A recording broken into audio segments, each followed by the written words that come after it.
Thanks a lot, Manu. I think there were great thoughts that while it is the digital ecosystem presents a lot of opportunities, eventually it boils down to the culture and how you are able to mold your organization's culture. Um, our next speaker today is Mr. Karthi Mashan. I have possibly the shortest introduction ever made for anyone probably. Mr. Karthi Mashan helps run the marketing and customer experience functions at the Kotak Mahindra Group. So without further ado, I'd like to invite Mr. Karthi Mashan. Well, Naveen got the obituary.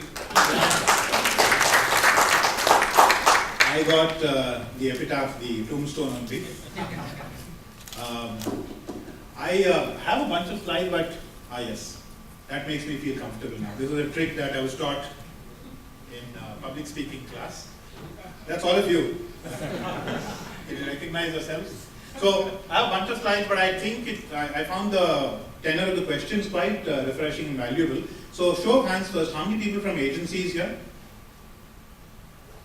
Okay. Clients? Okay, hold up. Clients stay up. Marketing in clients? Okay, and the rest of you are? There's a bunch of hands that haven't gone up yet. Analytics? Okay. User experience. BFSI? Okay, so, alright. So I'll try to see if I can make this relevant to all of us. Or not, okay. So I'll cut through all of this. So this is my set of disclaimers just to say that, you know, like the iPhone was born after my son and all of this stuff has been born after me, so my age is very evident to you. So actually I don't pretend to be an expert on digital at all. What I can hopefully share with you is some learnings we've had at Kotak on our digital journey. Much like Idea, the truth is that banking also, no, that's okay, I'll stay here, no worries. Banking also, luckily, is born digital, and we were particularly a latecomer to banking, 2003 circa that we started. So we have perforce been digital in the sense that we use mainframes and so on and so forth. However, in the sense of the word that we use it today, which is that we have to be social, we have to be ubiquitous, we have to be omnipresent, I don't think even 1% of that journey is over for us. It's probably 0.1% of that journey. But we've learned a few things. I have learned a few things over the last 8 years that I've been at Kotak, so I'll try to share some of those. So when I first started to redesign the Kotak website when I came on board, this is the first kind of thing that the vendors started to show us. And I found it impossible to engage with. This is apparently called a wireframe. And in those days they used to do it like this. I don't know, I hope they don't do it anymore like this. But as soon as I stumbled on this, I said, this is not working for me and this is not inspiring anyone in Kotak to start talking about this stuff. So what I did was I got a vendor I had a great relationship with to say, draw me some pictures. And these are the kind of pictures I want you to draw.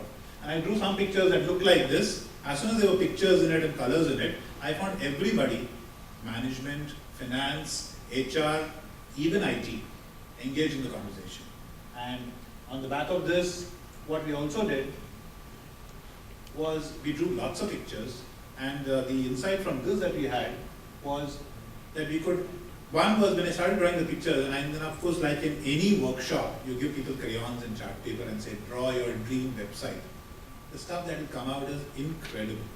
I know it sounds like a cheap trick, lots of consultants will do it with you, lots of agencies will do it with you as well, but I promise you the cheap trick works. Because inside all of us there is a child, and the child needs an outlet. When you show him a wireframe or you show him a consultant's PowerPoint slide, the child is not going to come out. But you give him the crayons, or you, in any form, you allow them to play, and that will really unleash this digital, customer-centric, friendly beast in every single one of us. And so the ideas are not hard to come by. The ideas are very easy to come by. The other thing, and that's what the previous slide was about, was I struggled a lot to figure out ways to get excellence from my team members. So lots of team members handling different products and so on. But as soon as I found a tool, which is this tool that we built, which was thousands of landing pages, and then we made product owners or the marketing guys in different product segments, the owners of these landing pages, say, how many leads are you delivering, how many leads is he delivering, etc., etc. As soon as we made it competitive, immediately, again, excellence started to come to the surface, because now I could embarrass everybody in the company by saying, here's the chart, here's your leads, here's her leads, here's her conversions, etc., etc. So that's the other insight that we got. We launched a co-branded card with PVR, I think about 7 years ago, if I'm not mistaken. Yeah, thereabouts. And it was ironically digital before this word got fashionable. Why? Because we wanted to build a really seamless loyalty delivery mechanism where, unlike most credit cards where to get something out of your points, you have to call somewhere, you have to fill some forms, to go online and choose some stuff and so on. We said that the minute you finish spending, in those days it was 7,500, now I think it's 10,000.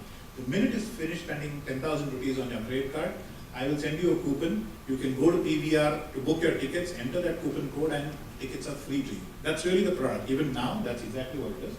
So this was going to be seamless digital delivery of loyalty and rewards.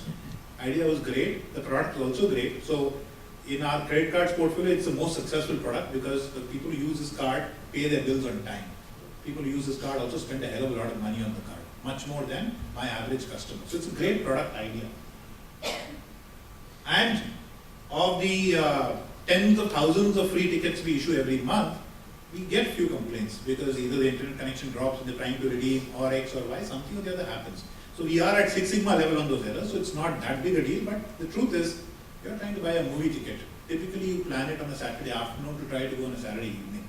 At that time if it fails, or worse, if it looks like it's gone through, you turn up at the cinema and they say, I'm sorry, we have no idea what you're talking about, it doesn't show up on our system, that 1 in a million people who've not got satisfaction and they're at the cinema door with their girlfriend, you're screwed. We have to solve that problem. And we've jumped through many hoops. We started with a vendor-based technology system for this.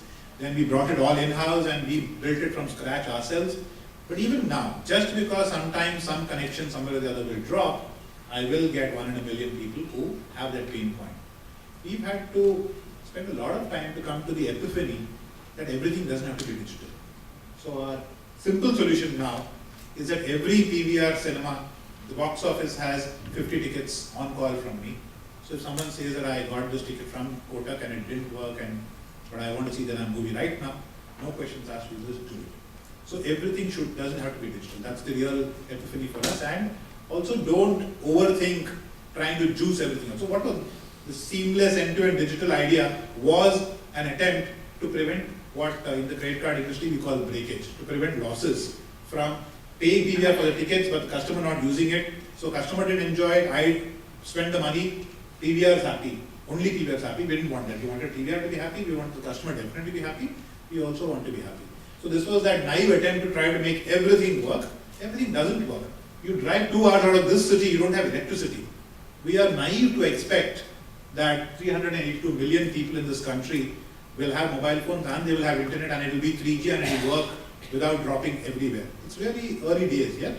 Great credit to everyone in the telecom sector, but I think we should be more realistic about our expectations, particularly as providers. As consumers, we must expect the world. No argument about that. So that was the insight we got from here. October 11, we had a gift from the RBI. They allowed us to pay any rate of interest we wanted on our savings accounts. Very few banks took it up, 1.5 banks arguably, we were one of them. So we went from what everyone else is paying you, which is 4% to 6% on all the lazy money sitting in your savings accounts. Worked gangbusters. Within a year, we added 50% more customers. Our book, the savings account, money that used to be with us was 3,000 crores at the end of 9 years of work. At the end of the 10th year, it was already 6,000 crores. It had effectively doubled within a year. But the headroom was still enormous because we had barely 1.5 million customers. And this country has hundreds of millions of bank customers. So we started to unravel and say, kya problem? Why are people not coming? They should be queuing up outside my door. This is just free money I'm giving away. One of the insights we had was inertia and this perception that opening a bank account is painful as hell. It's like extracting teeth, bade form bharne padte hain, ye karna padta hai, wo karna padta hai. As it turns out, it's not really that true. You actually effectively need to do just 2 things. Prove your identity and prove your residence by giving us some documentation. You need effectively, if your passport has your photograph and your home address, you're set with just your passport. Today your Aadhaar card, for example. You need one document. But we all don't imagine it or think of it like that. So we said, how can we prove this to people? Can we make the whole damn system online? You come online, you spend 5 minutes filling that form, scanning your Aadhaar card, uploading it, boom, I'll give you an account number in the next 5 minutes. you'll be able to move money into it from any bank, any other bank you have as well. All of this is possible. And we did all of this. And about 10% of my customers are doing this today. They're actually spending the 10 minutes it takes to do all of this online. The law still says I have to come see your face and your house. So you say, giving me the proof is not enough for me. That is changing now, hopefully on the back of e-Aadhaar and so on. But at the time that we did 2012, the law said I still have to come and see your face in your house. So I can't really use your account until I do that. So that was the only stumbling block, the only bottleneck in this problem. I think you've seen the ad, I won't get into the ads and stuff. So this is the form we created. We had this, again, disruptive analog meets digital idea where we used to get a lot of junk leads. So people would come apply online and then we'd say, okay, we want to come and fulfill it, and say, I never applied. I didn't. I really didn't. And out of the tens of thousands of leads, we were getting thousands of customers only. And we started to investigate that in a little more detail, and then we came up with this idea where as soon as you fill in your mobile number, we will give you this 1-800 number to call from that mobile number to verify that number. That's all. So give us that classic Indian wonderful thing called a missed call. Give us a missed call on this number while you're still online. And if you verify it, instantly you get SMS, you get email. So there's also gratification. Hey, something is happening. This thing is not just something I put all my stuff into and it's a black hole. What we learned from this, that this idea that opening a bank account is painful, if people think that is so, don't waste your time arguing that it's not so. What people think is the truth. So work with that truth and accept that truth and then work on top of that truth. So that was one of the ideas we had. This thing about the lead farms, obviously you know now. The other thing which came as a surprise to me, honestly, was we built this fully online process and the fact that you can open an account in a few minutes. And we made an ad around it as well. I don't know if you guys recall seeing it, which is our, at that time, so to speak, mascot, Vinay Pathak. He's in a bus with a friend and the friend says, my bank only pays so much. And Vinay Pathak says, no problem, clickety clack. Here, I've opened the account for you, now you put the money in, etc. We got some soft feedback from chatter online saying that if this is so easy to do, is frauding my account also as easy to do? It's a logical thing. So people, just like Listerine says, right? It tastes so bad, it must be doing its job. Similarly, people also have this notion that when banks make you jump through all these hoops of paperwork, that means my money is safe with them.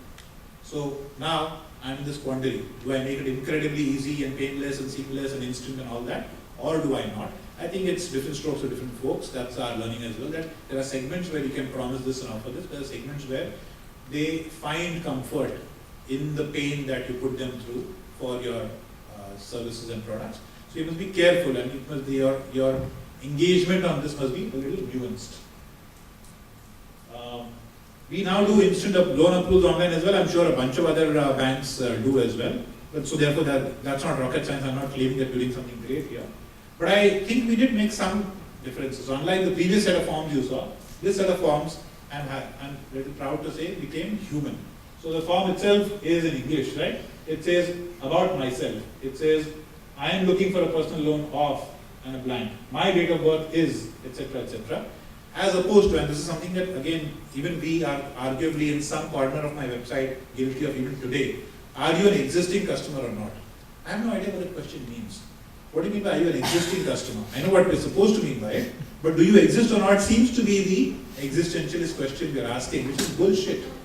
We're all still in Bankese. We speak in Bankese. I'm hoping that this kind of effort will change that and we'll speak in Humanese going forward. And this actually, it allows you these, sliders and allows you to play with it. There's some sense of gamification. And the thing about this is that at the end of this process, because we'll do an online credit bureau check for you, in principle, I can actually say, yes, you got your approval, this is the amount you can get. Now, prove that everything you said is true and we are set to go. But the bulk of that proof, which is his credit rating, is already done online in the instant. So the truth is the burden of proof is not very significant on him. It's now just about engaging, about going to meet him, collecting papers and getting it up and running. We delivered on the back of this today. I don't know why there are so many slides, I apologize for that. So we do all this stuff now. I hope I'm going in the right direction. Yeah. So 12% of all my personal loans today are generated online. Actually 100% of the value of the leads. So we do, let's assume we do 100 crores of business a month. I deliver 100 crores worth of leads already into my system, but only 12 crores of that is fulfilled. The other 88 crores is being fulfilled in the traditional system through the DSA network and so on. And when I think about this, we find that what you have to also think about when you're doing digital innovation is you have to first figure out whose job your idea is threatening. I made the mistake of not checking that. And it's a subtle thing, it's a HR thing and it's tricky. So one of the things that Kotak has prided itself on for many decades now is its human ability to validate risk. So for example, a Kirana wala can get a loan from Kotak, he can't get a loan from any other bank in this country. Why? Kirana wala won't have papers for the little piece of land outside your society or whatever that he's sitting on, because he just one day built a shed and since then he's been there 20 years. He doesn't have land papers. He's never filed an IT return in his life, so you can't get an IT return out of him. He obviously doesn't have salary certificate. But Kotak, its DNA is, I see this Kirana wala, I figure out that he's been here for 20 years, he's not running away anywhere. I see the size of his business, I make an assessment. I know he's good credit, so we'll do the business with him. So that's great and powerful and wonderful as a human story as well. The flip of it is that online it doesn't work. Online you must depend on things like the credit bureau check and many other algorithmic things you can do today to figure out whether these guys put credit or not. But once you've done that, if you promised an instant approval, if your loan after that takes 18 days and then you only give the loan to 12% of the people who applied, it's bullshit. So we need to unravel these onions within organizations as well, and this is something I'm pressing up front. So you need to get buy-in. You need to figure out everybody who's going to get affected and figure out how to get through to them, how to get buy-in from them, etc. And also, this is what I discovered, that in this case, my organization wasn't ripe for this redesign at all. My organization was perfectly happy to get personal loans at the pace, at the value, at the volume that they were getting, in the way they were getting it. So in a sense, I probably wasted my time. I could have been doing something far more impactful and far more productive.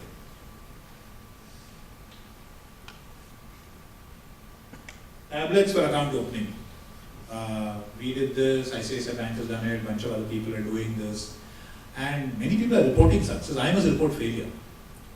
I put 200 tablets into my sales guy's hands and said that now you can go and sit in front of the customer and do tap, tap, tap. And at the end of that, you can take a photo of his documents and then you can tap send. And if you have connectivity, it will encrypt and come to me. And overnight, I'll be able to send out the customer's kit, etc. It's not being used in Kotak. It hasn't been, at least. So I killed the experiment at some point in time. My human insight on the back of that experiment was that the way we actually fill forms in this country is that the guy brings a form to us. He says, sign here, sign here, sign here. And then he says, give me your documents and I'll fill the rest. So we don't have time, right, to sit with this guy while he's doing all this tap, tap, tap, click, click, click, etc. So we weren't solving a real problem. That's my insight. It looks sexy, of course, to say, sir, I've come on the iPad, let's do this, etc. But our learning at that point in time, at least, was it wasn't solving anybody's problem. Customer didn't have the time to sit with the sales guy. The sales guy felt like a fool because he was struggling with this new technology, and he already had a far faster. His turnaround time with the customer actually was like 5 seconds, 20 seconds. As long as it took the customer to sign in 20 or 3 or whatever places it was, grab the documents and run. That's all the sales guy needed to do. Today I had elongated the sales process without adding any value to him, without it being of any relevance to him. So he's not using it. I'm not even sure if the customer got impatient. Customer may have been impressed, saying, hey, that's really cool, come on, let's do it, I'd like to see, etc. Sales guy chose to kill my idea 2 years ago when we tried it out. I haven't tried it, refreshed it yet, but I want us to learn more about this before we refresh it. Yeah, there it is. Don't do cool for cool's sake, the old school, do the time and motion. The other thing, on the tablet, effectively, my A4 sized form was produced verbatim, literally. And that makes it clunky to use. So any usability expert will tell you that on the iPad, you could arguably have one field per, so to speak, page or session or whatever you want to call it. So name, like Google screen, just one box for name. Finish typing name, next address or whatever it is. You could do that as well. Why aren't you doing it? Why am I not doing it? That's the other learning that, so hopefully you will benefit from all my learning. When we first had our mobile app, 6 to 9 months into the process of development is when marketing was called in. Marketing was called in to say, color ठीक है कि नहीं बता दे, logo सही जगह पे लगाया कि नहीं बता दे. That's marketing's job, right? Even when the drapes have to be ordered for the new office, we get called in. But marketing, when it uses of itself like it does frequently at Kotak, and we said pause and reset. And we tried to do, to the best of our ability, what is user-centric design. So it's not take net banking, how do you bring it to the mobile? It is, this guy's on the mobile, this woman's on the mobile, and she wants to do banking. Why the hell will she want to do banking on the mobile? What's going on in her life at that moment in time? Has she forgotten something? Is there something urgent to do? Is there something that will be wonderful and charming if she were able to do it in that instant on just the handphone? Think those use case scenarios and now design the processes and the screens to deliver to that. And then, by the way, also have net banking if you must, if you insist. So that is what we ended up doing, and it's been fairly successful. But like I said, we ended up having to stall the project for 2 more long months after the 15 that already passed before it. So we made, we drew large target signs on our backs in marketing during the time. So this is one thing that net banking didn't have that we brought into the mobile. We said there are many situations where we have to pay somebody money once in our life and we don't have cash in our wallet. So what we called it was a one-time transfer. So in banking or net banking, typically what you would have to do nowadays is you would have to do what we call create beneficiary. And that create beneficiary is a process. In some banks it's paper process, in some banks it's online, but there is a cooling period because we want to protect your money. So we don't want someone else coming into your net banking, creating themselves as a beneficiary and moving all your money out to them. So there is, with good reason, there's a cooling period. But you said those scenarios are typically 1 to 5% at best, actually not even 5%, 1%. And how can we help the customer solve this problem? We all went out to lunch, we all said it would go Dutch, then I checked in my wallet, I have no cash, I don't want to be embarrassed. I'm like, yeah, bank account pata na. Can I do something right then? This is what that thing does. On the back of this one idea, we've gone another ₹1 billion a month, if I'm not mistaken. Yeah, a month of transfers, just on the back of this one idea. So you've got lift just by consumer insight. So now this is all obvious, but I'll just restate it so that tails can wag dogs. And now we've gone even further. We're saying, why do you even need to know her bank account number? Because bank account numbers are not human beings, right? Just like Idea's first set of ads, we did the reverse. Wonderful campaign, by the way. Did. Now we are able to allow you to send money to email IDs, to mobile numbers. We're hoping to make it so ubiquitous that you can send it to someone's WhatsApp ID, etc. All of that is in the process now. Because we interchange, we identify each other through these handles now, not through this clunky 16-digit bank account number. I don't even remember my own bank account number. How can I expect you to remember yours so that I can give you money, right? Again, very, very Indian idea, not original at all. Not technically speaking digital, but we used to get hordes of calls to our call center from people, by people checking their balances. So I was even tempted to ask, who are these losers who need to check their balances so often? We've obviously acquired the wrong customers if they don't have enough money that they can't issue their checks or whatever it is without having to check their balance so often. There is a selection error on our side because we claim to be mass affluent bank. We claim to be catering to the affluent of this country. The affluent cannot be checking their balances 7 times a day or even 7 times a month for that matter. But having said that, because they are and they're clogging up my call center, we said for this we have to find a solution, and this is the technology solution. So you dial this number from the number that you have given to me. I will automatically send you an SMS with the balances of all the accounts that you have with me. Saves us 9 crore a year now. Straight out. Call center time saved. But this is only the call center time saved. What she does in that time now, I haven't even calculated. She could be selling product, right? Instead of saying, sir, aapka balance, TikTok, etc. So, social, we struggle a lot with getting on social and we spent a lot of time figuring out karna kya hai actually. Twitter particularly, we dug our heels in and said we will primarily use it for service. And that is what we do even today. And every now and then, because we do that, we are also, like the lovely idea story Naveed shared, we are also told by our customers that you're so much better than so-and-so bank, or you're so much better than so-and-so telco occasionally. And it's very heartening. Same problem though, our tax used to be 6 hours, sometimes 18 hours. We're working towards getting it down to 1 hour and then down to 15 minutes because that's what's expected now on social. You have no choice in the matter. You deliver or they will walk. Here, So it was 18 hours at first, the tag, because I wanted to approve every response tweet. Because I thought that because we are on Twitter, that the tweets also have to be cool. And therefore I was in the way. Then we outsourced it and we went to an agency and said, here's the technical response, now please copyright this and give it back to me. He came down from 18 hours to 6 hours. Still not good enough because she's not waiting for 6 hours for a tweet response. And then I gave up on it and I said, it doesn't matter. Just be authentic and human and original. Try not to be bank official, that's all I'll ask of you. But don't try to be clever right now, just do the job and let's get on with it. So we are well under 3 hours now and pushing to get it under 1 hour. So, I can't remember what this challenge of the assumption point was about. We'll pass for now. Debit card, credit card pins, people forget them all the time. Even worse, every new customer acquired, 20% of my customers get the card, but they don't get the pin waiver. Because they're supposed to come separately for security reasons. If they came together, the guy who's bringing it himself could go and take out all your money, right? But that coming separately means that even if the damn pin mailer came, it came either before or after the card, so you are never able to marry the two, which means that you open an account with me, but you never end up using it.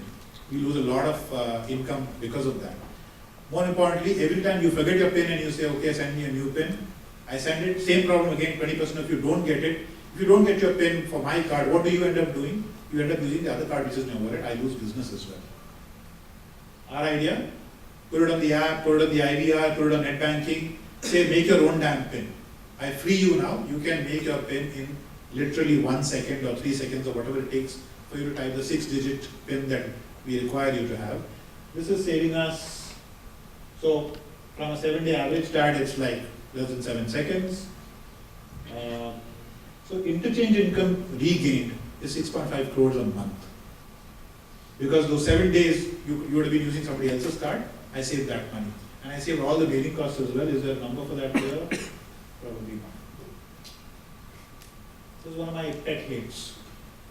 So every digital bank has some digital screens in its branches, so we must also have a digital screen in our branches. What will it do? What problem will it solve? Who will it do something for? So you see a number of these international banks also, you see examples on the internet of these surfaces and iPads and touch screens and so on. I have to ask, and I keep asking, if it's on the iPad, I could have done it back home with the iPad.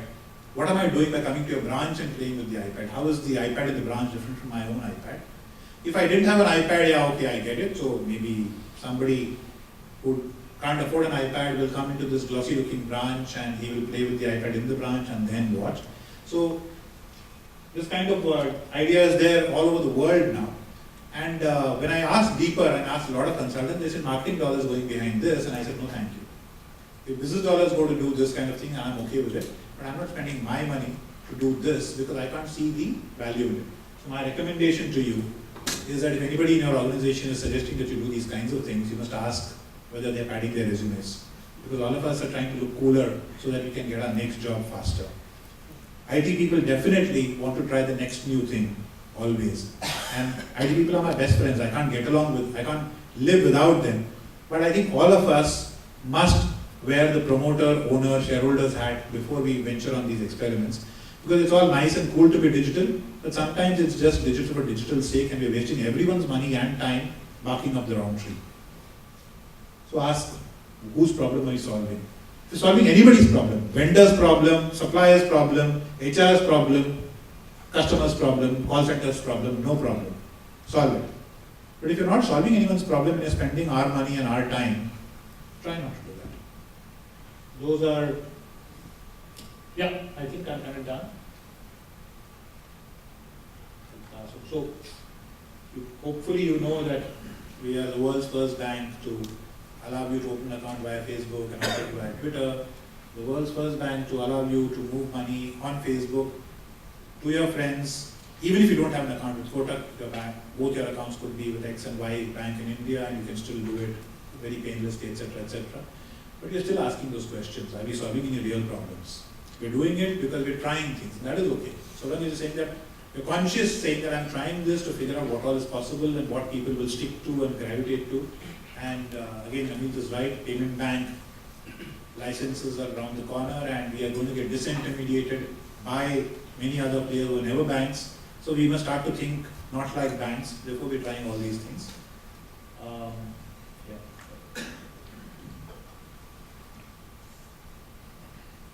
Okay, I think that's like in my mistake. So I'm done. I hopefully have not consumed too much time.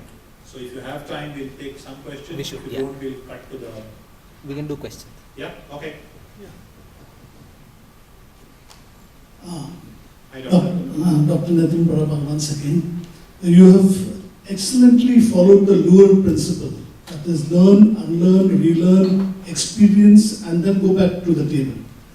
Well, there are two things that come to my mind. When you are having a process involved like this, what are the elements of security that come into play when you are having all your transactions through Facebook and Twitter by some hackers or evolved minds who could get into someone else's accounts? Do these thoughts come to you? Absolutely, sir. And luckily for me, I have an info security team within the IT team who protects me by making sure I never ship out anything that has greater risks than what all of us already experience with traditional internet banking or traditional credit card usage when you go to a restaurant and give it to the waiter and he takes it away and goes around the corner and comes back 10 minutes later. So we have equal, if not better security than that for sure with every single thing that we do. So I can assure you that all these ideas have the same, if not better security than your current experience, which is traditional. So we make sure of that. Obviously, we don't want to run the risk of you losing your money because we had a cool idea. Does that answer your question, sir? Do you follow the model that is in African countries where a lot of transactions take place through the mobile? Because they jump leap into that segment. No. So here, what we are doing actually, sitting under any of these ideas is either the instant mobile payment service, which is launched by the NPCI, or it's literally sitting under the hood is really some version of net banking itself. So it's the what's running, the carburetors are all the traditional carburetors. So far we haven't got to the point where we have got new spare parts and engines under the hood. Yes, someone at the back tentatively sticking his hand out. Oh, okay. Another one, sorry. Hi, this is Asmita here from ICICI Prudential Mutual Funds. God, you got all my secrets, yes. So, no worries, it's from mutual funds. So basically, I wanted to understand, I see that Kotak Mahindra is present on most of the social media platforms. Which platform do you think has worked the best for you? It's a tricky question. The question is depending on what is your objective, right? So, like I said, my objective on Twitter is to serve customers. It is not to garner following. It's working gangbusters for that.